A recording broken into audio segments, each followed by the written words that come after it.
Hello, everyone, and welcome to AZ Languages. This is a B2 English listening and shadowing practice lesson. You can use this video to improve your listening skills, comprehension, pronunciation, and speaking confidence. As you listen, try to follow along carefully. You can also repeat the sentences after me. Shadowing is a great way to improve your English naturally. Ready? Let's begin.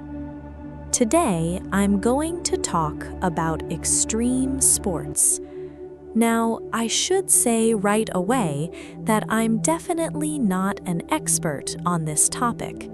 However, I have tried a few extreme sports myself, and I've always found them very interesting. Some people absolutely love extreme sports. They enjoy the excitement, they enjoy the challenge, and they enjoy pushing themselves outside their comfort zone. Other people think extreme sports are far too dangerous. They prefer safer activities. Both opinions are understandable.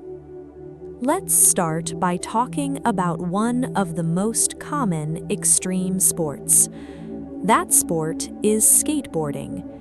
When I was younger, skateboarding was very popular among my friends. Many teenagers seemed interested in it. You could often see groups of young people practicing tricks in parks, parking lots, and on sidewalks. I was one of those teenagers. I spent quite a lot of time skateboarding. At first, I only learned simple tricks, nothing too impressive, just the basics. I practiced balancing on the board. I practiced turning. I practiced stopping safely. Later, I started trying more difficult tricks. Of course, learning wasn't easy. Like most skateboarders, I fell many times. Sometimes I lost my balance. Sometimes the board slipped away unexpectedly. Sometimes I landed on the ground instead of on the skateboard. Falling was simply part of the learning process. Fortunately, I never seriously injured myself. I had a few bruises, I had a few scratches, but nothing too serious.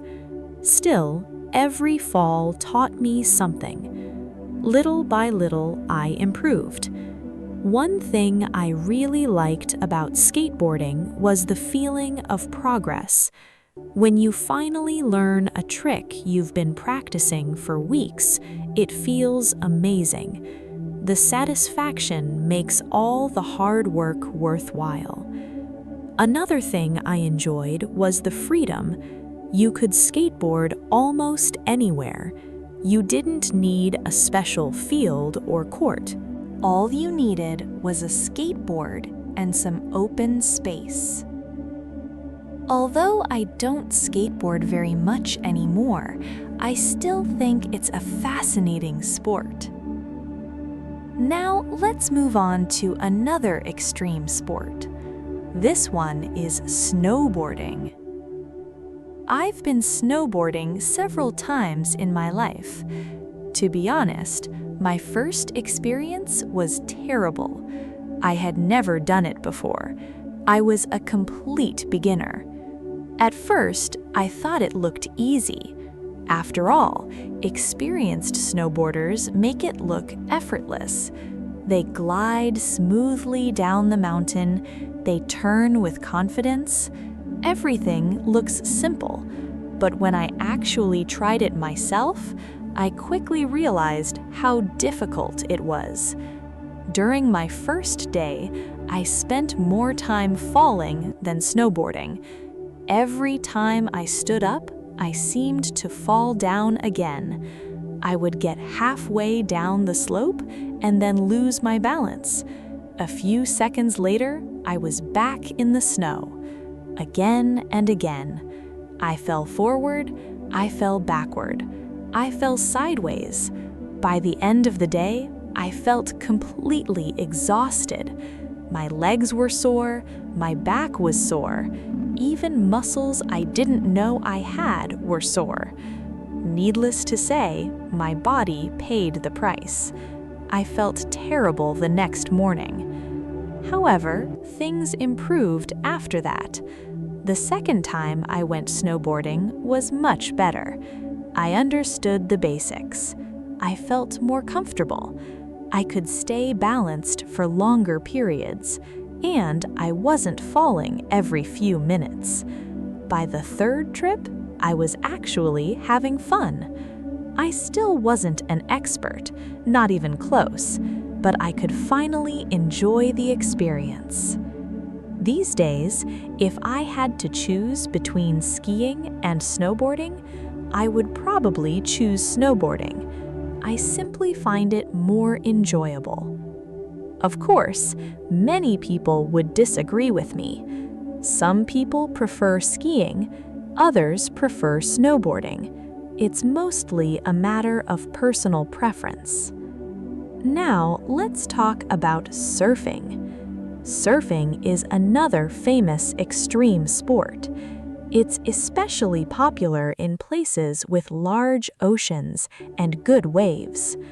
Many people associate surfing with places like California, Hawaii, and Australia. Surfing looks amazing when professionals do it. They ride huge waves. They move gracefully across the water. It almost looks effortless. But just like snowboarding, surfing is much harder than it appears. I've only tried surfing a couple of times. Both experiences taught me how difficult the sport really is. The first challenge is simply standing on the board. That may sound easy, but it isn't. The board moves constantly. The water moves constantly. Everything feels unstable. You have to balance while the ocean is pushing and pulling you in different directions. I spent a lot of time falling into the water. Whenever I thought I had found my balance, the next wave would knock me over. Still, surfing was a lot of fun. Even though I wasn't very good at it, I enjoyed the experience. There is something special about being out on the ocean. The environment is beautiful. The sound of the waves is relaxing, and catching even a small wave feels rewarding. Now, let's move on to another sport. This one is called wakeboarding. Wakeboarding is somewhat similar to surfing. However, instead of riding ocean waves, you are pulled behind a boat. The rider stands on a board while holding on to a rope. The boat provides the speed. The rider follows behind. Wakeboarding requires balance, strength, and coordination. I've tried wakeboarding before, and I can tell you that it wasn't easy. One of the hardest parts was getting started. When the boat begins moving, you have to stand up correctly. If your timing is wrong, you immediately fall into the water, and that's exactly what happened to me several times. I kept losing my balance. I kept falling. I kept trying again. Despite the difficulties, wakeboarding was exciting. The feeling of gliding across the water was incredible. Once I managed to stay upright, I really enjoyed it. Although I wasn't particularly skilled, I could understand why so many people love the sport. Some people might not consider wakeboarding an extreme sport. Others definitely would. Either way, it requires courage and practice. Now, let's discuss another activity that I think is really interesting. This activity is parasailing. Parasailing combines boating and flying. A person wears a special parachute. The parachute is attached to a boat. As the boat moves faster, the parachute lifts the person into the air. Eventually, the person is flying high above the water. I've tried parasailing before during a vacation in Florida. It was an unforgettable experience. At first, I felt a little nervous. After all, being lifted high into the air isn't something you do every day. But once I was up there, the experience became incredibly peaceful. The views were amazing. I could see the ocean stretching out in every direction. Everything looked beautiful from above. Surprisingly, it didn't feel as scary as I expected. In fact, it felt quite relaxing. Of course, not everyone would agree. Some people are afraid of heights. For them, parasailing might be terrifying, but for me, it was one of the most enjoyable experiences I've had. There are many other extreme sports that we could discuss. For example, skydiving. Skydiving involves jumping out of an airplane and falling through the sky before opening a parachute. Many people dream of trying it. Others would never consider it. Another well-known extreme sport is bungee jumping. In bungee jumping, a person jumps from a high platform while attached to a strong elastic cord. The idea alone makes some people nervous. Personally, I've never tried either of these sports, and honestly, I'm not sure if I ever will.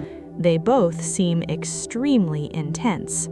Perhaps one day I'll be brave enough, but for now, I'll leave those activities to more adventurous people.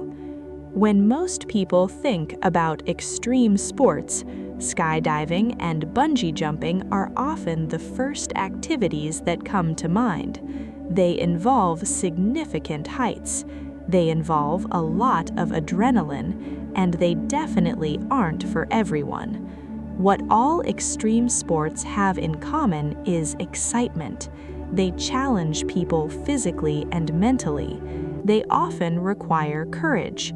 They often require determination, and they often push people beyond what they thought was possible.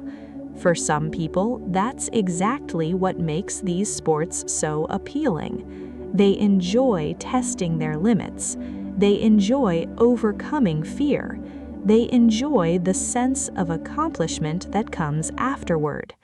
Of course, safety is always important. Anyone who participates in extreme sports should learn proper techniques. They should use the correct equipment, and they should follow safety instructions carefully. Extreme sports can be exciting, but they should also be approached responsibly. Well, that's all for today's lesson. Thank you for listening and practicing your English with me. Leave a comment and tell me which extreme sport you would like to try. Would you go snowboarding? Would you try surfing? Would you go parasailing? Or would you be brave enough to try skydiving? I'd love to hear your answer. Thank you for joining me here on AZ Languages. Take care, keep practicing your English, and I'll see you next time. Goodbye.